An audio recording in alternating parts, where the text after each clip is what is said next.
Quem veio ouvir a palavra de Deus? Se coloca de pé no seu lugar, por favor. Vai ser curta a palavra. Abra comigo em Atos, por favor. Atos, capítulo de número 16 e o versículo 32. Atos 16, 32. Tudo já deu certo. Tudo já deu certo. Você sabe qual é a raiva do diabo? É porque ele tenta de todo jeito acabar contigo e ele não consegue. A raiva dele é essa. Você fica machucado, mas permanece de pé, igual Jesus. Você sabe qual era a raiva do diabo com Jesus? É que viu ele sendo traído, mas permaneceu de pé. Viu ele sendo machucado, mas permaneceu de pé. Coroas de espinho, mas de pé. Crucificado, mas de pé. Traído, sabe, cusparada na cara, mas de pé. Do mesmo jeito ele tem raiva de você, porque ele te machuca, mas você fica de pé. Ele quer te atacar, mas você não desiste, está de pé, mostrando que quem está contigo é maior do que quem está com ele. Diga glória a Deus. Quem achou? E lhes pregaram a palavra do Senhor e a todos os que estavam em sua casa. E tomando-os ele consigo naquela mesma hora da noite, lavou-lhe os vergões e logo foi batizado. Ele e todos os seus. Eu vou ler mais uma vez, eu quero que você repita bem alto e bem forte, tá? E lhes pregaram a palavra do Senhor, e a todos os que estavam em sua casa. E lhes pregaram a palavra do Senhor, e a todos os que estavam em suas casas. E tomando-os, ele consigo naquela mesma noite, lavou-lhes os vergões, foi batizado, ele e todos os seus. Diga comigo, foi batizado, ele e todos os seus. Você acredita nessa palavra? Então desocupe as tuas mãos e vamos aplaudir essa palavra. Pode aplaudir, abre a tua boca, diga glória a Deus. Continua aplaudindo e glorificando. Pai querido, a tua palavra mais uma vez vai estar sendo pregada. Este povo veio aqui para ouvir a tua voz, então vem o Senhor através do teu Espírito. Toma por completa a vida do pregador, usa os lábios do mensageiro, envia a tua palavra com poder e grande glória, e que esta palavra vá curando, transformando, avivando, animando, tirando a tristeza, a ansiedade, a depressão do meio do teu povo, em nome de Jesus. E os que são da fé, diga amém. Diga graças a Deus. Pode se assentar, minha gente. Preste bastante atenção. A salvação chegou na casa desse homem. E você sabe quem era esse homem? Um funcionário público. Prestava serviços para o império. E ele tinha um cargo de muita confiança. Ele era um carcereiro. Ele tinha chave. Tinha filhos, tinha família, mas ele não tinha a alegria de viver. Ele vivia uma ansiedade muito forte, uma depressão muito forte. E acredita-se que essa depressão, essa ansiedade, por causa da muita pressão que ele recebia.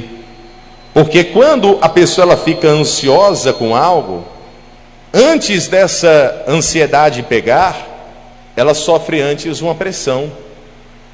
Ou uma pressão do trabalho, ou uma pressão dentro de casa, ou uma decepção muito forte, ao ponto da pessoa ficar tão pensativa. E ele vivia nessa pressão, nessa opressão. E ele pensava em tirar a sua própria vida. Ele já tinha o desejo dentro dele. Ele olhava para a sua família, mas ele não conseguia ter 100% da felicidade. Ele não conhecia o verdadeiro Deus. E é incrível porque igual a ele são muitas pessoas nos dias de hoje. A Organização Mundial da Saúde afirma: o suicídio é a causa de morte número 1 no mundo. Eu pensava que era o câncer, mas o suicídio é pior do que o câncer. O suicídio mata 800 mil pessoas por ano. E detalhe, há anos, a cada 40 segundos, uma pessoa tira a sua própria vida no mundo.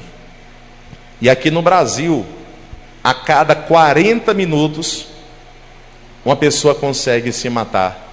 E isso não é falado, não é divulgado, não sai mais na mídia, porque eles entraram aí um estudo, uma ONG, depois de estudo, segundo eles, que quando a pessoa mostra na mídia, incentiva outros, e aí os jovens, eles pegam como uma inspiração e acabam cometendo ainda mais.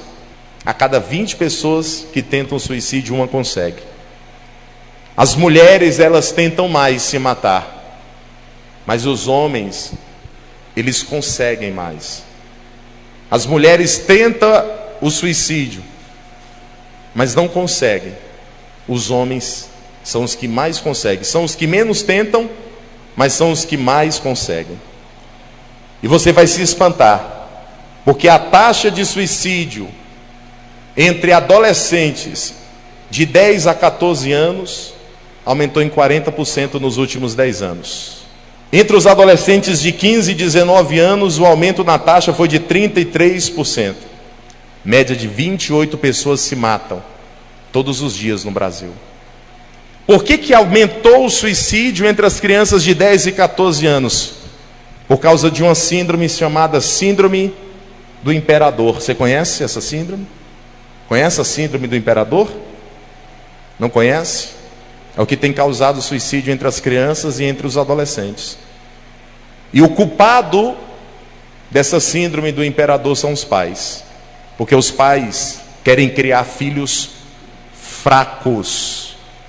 Os pais querem criar filhos que não sabem ouvir o não. 40% na taxa de suicídio entre as crianças de 10 e 14 anos aconteceram. Por quê? Porque os pais não sabem dizer não aos seus filhos, ou não querem dizer não, ou não cuidam dos seus filhos. E a criança, ela vai crescendo a ter tudo o que pede, e quando ela tem um não na vida, ela tem ansiedade, depressão e quer se matar. Bate na porta do emprego, o emprego não dá certo, já pensa em se matar. A pessoa entra no relacionamento, o rapaz abandonou a moça abandonou o rapaz, eles pensam em se matar. Porque não estão sendo preparados para viver a vida de verdade.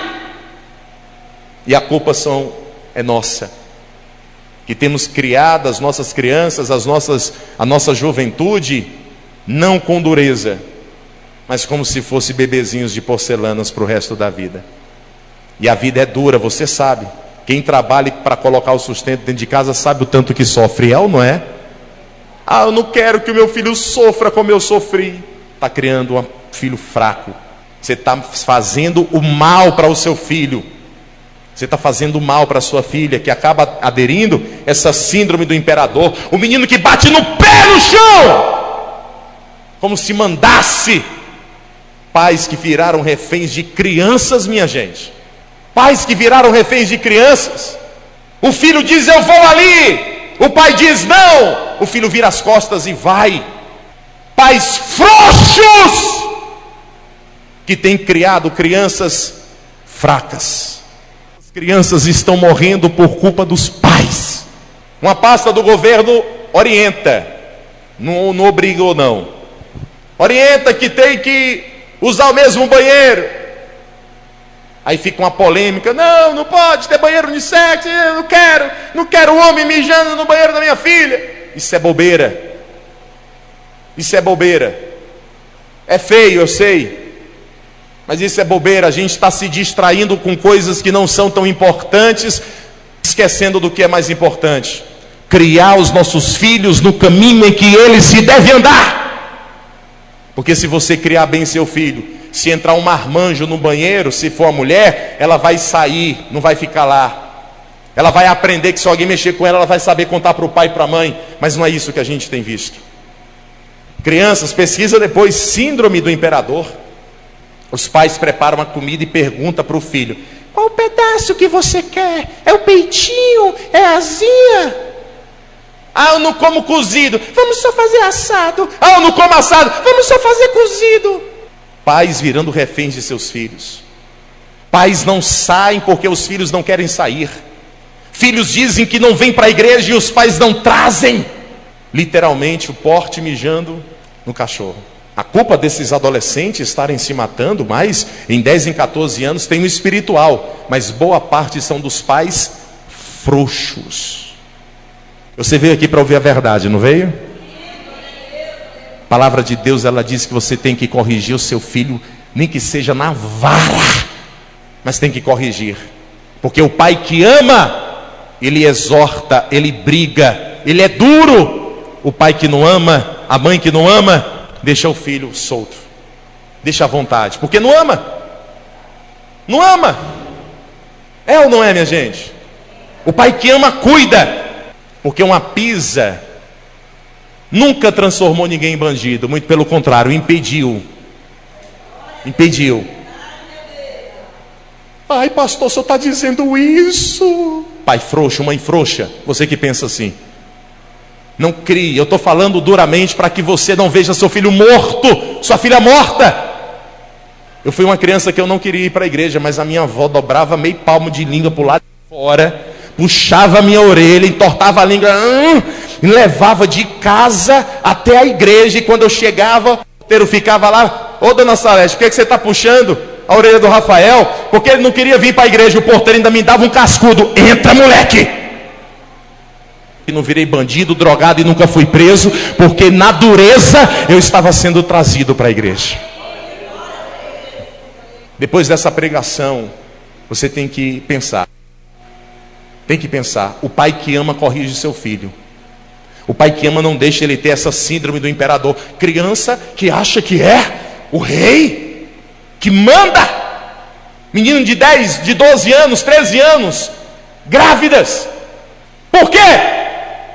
Porque os pais não estão sendo firmes. Porque é melhor chorar do que aparecer dentro da tua casa com a outra criança para você ficar cuidando. Se não morrer, como fizeram com a Ana Sofia, de 8 anos. E dentre muitas outras crianças que estão desaparecendo. Crianças de 12 anos fugindo para encontrar velhos que se conheceram na internet. Os pais não olham o celular de seus filhos.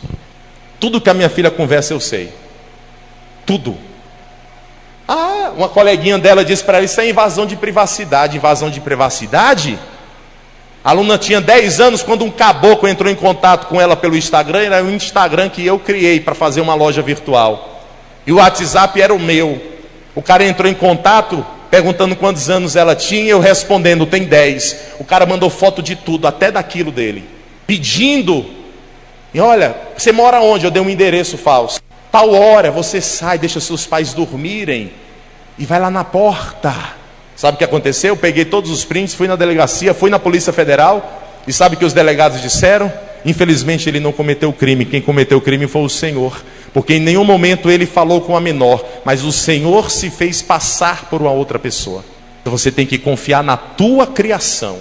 O Ariel tem 5 anos de idade. Nem celular ele olha. Na hora que ele olha para o celular, eu digo: ei, não olha. Não olha. 5 anos de idade. A Luna veio ter celular no aniversário dela de 14 anos. Não tinha celular, e condição sempre tive de dar. O que é isso? Criação. Não quero que a minha filha tenha acesso a coisas antes do tempo. Quem compreende isso, diga amém. Não ter a síndrome do imperador.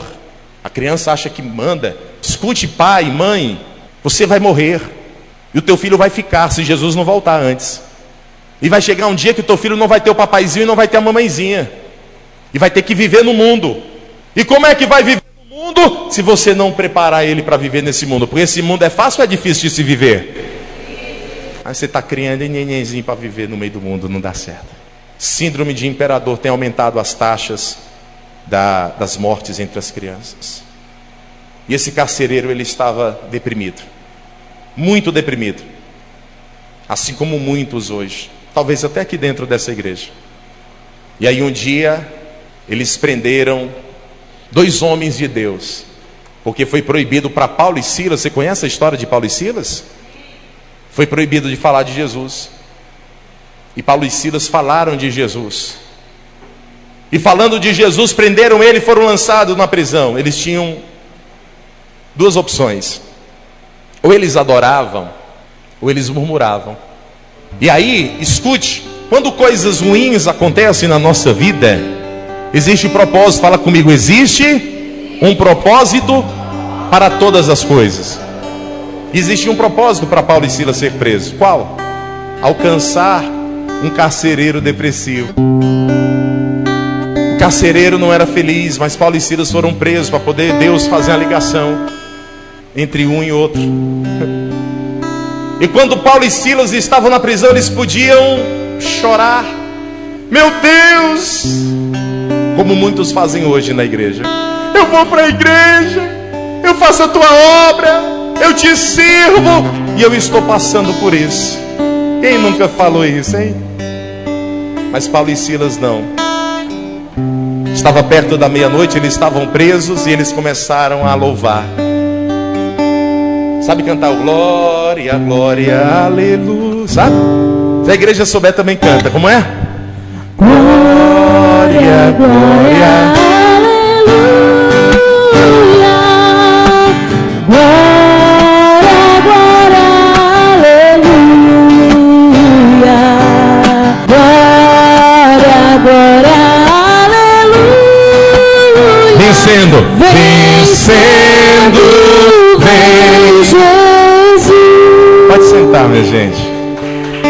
Ao invés deles chorarem, murmurarem, eles louvaram.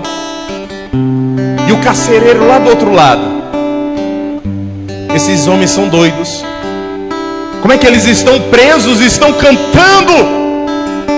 Porque quem é salvo e quem tem Deus dentro de si, não existe prisão que o entristeça. Não existe dificuldade que coloque a pessoa para baixo. E você tem que estar com não um pensamento pessimista.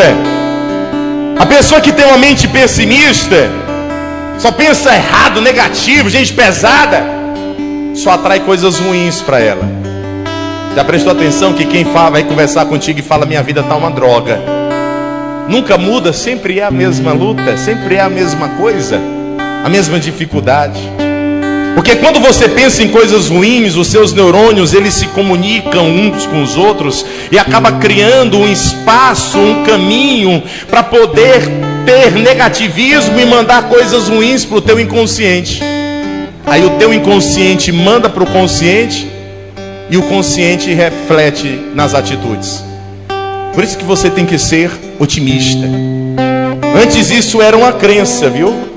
Mas isso é neurociência. Quando você pensa essas coisas ruins, os neurônios vão mandando essa mensagem para o teu inconsciente. E aí as suas atitudes são más e por aí vai.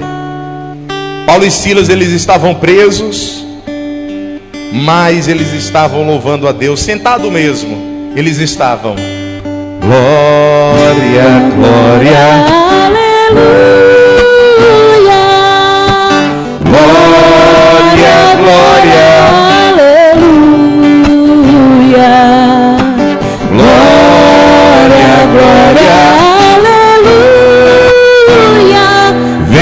vencendo, vem Jesus. Só a igreja, vai. Glória.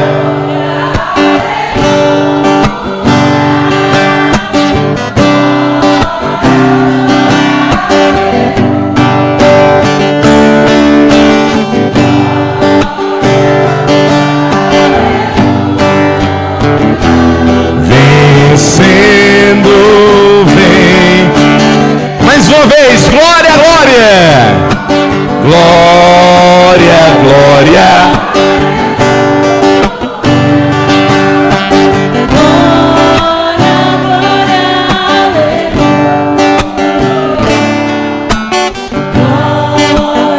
glória. Vencendo, vem Jesus. Falar uma coisa, repete comigo, pode aplaudir. Pode aplaudir Jesus. Escute, aprenda uma coisa: cabeça e boca cheia de louvor não abre espaço para Satanás. Você pode repetir comigo? Cabeça e boca cheia de louvor não abre espaço para Satanás. Você sabe o que é que o diabo quer? Uma língua que reclame, uma língua que murmure. Então, quando Paulo e Silas estavam louvando, veio um terremoto, quebrou as cadeias e eles foram livres. Só que o carcereiro, que já tinha ansiedade, já tinha depressão, todos se soltaram. E no escuro ele falou para si mesmo, tirou a espada e disse: eu vou me matar. Só que estava escuro. E lá no porão mais abaixo estava Paulo e Silas. E Paulo, usado por Deus e cheio do Espírito de Deus, disse: ei, não se mate!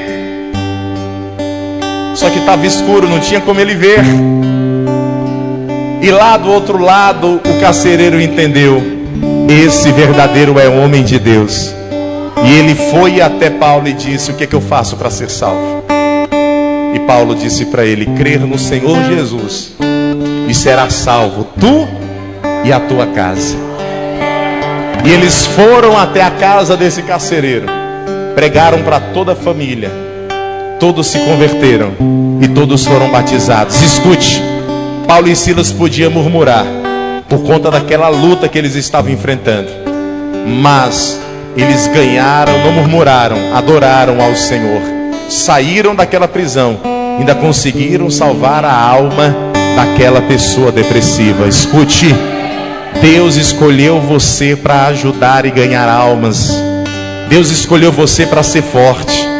Deus escolheu você não para perder a esperança, porque toda pessoa que perde a esperança perde a razão de viver. E a verdadeira prisão não são e nunca serão aquelas de ferro. As verdadeiras prisões são aquelas que nós vivemos dentro de nós, que ninguém vê, mas está aqui dentro. E eu quero que nessa noite você tire, você arranque, você lance ela fora. Você pode se colocar de pé no seu lugar, por favor? Se tem alguém aqui nessa noite que ainda não entregou a vida para Jesus: pastor, eu vou entregar minha vida para Jesus. Pode vir aqui para frente, pode vir. Pastor, eu quero voltar para Jesus. Pode vir aqui para frente que eu vou orar por você. Estão todos bem? Então feche os teus olhos, coloque as mãos no teu coração.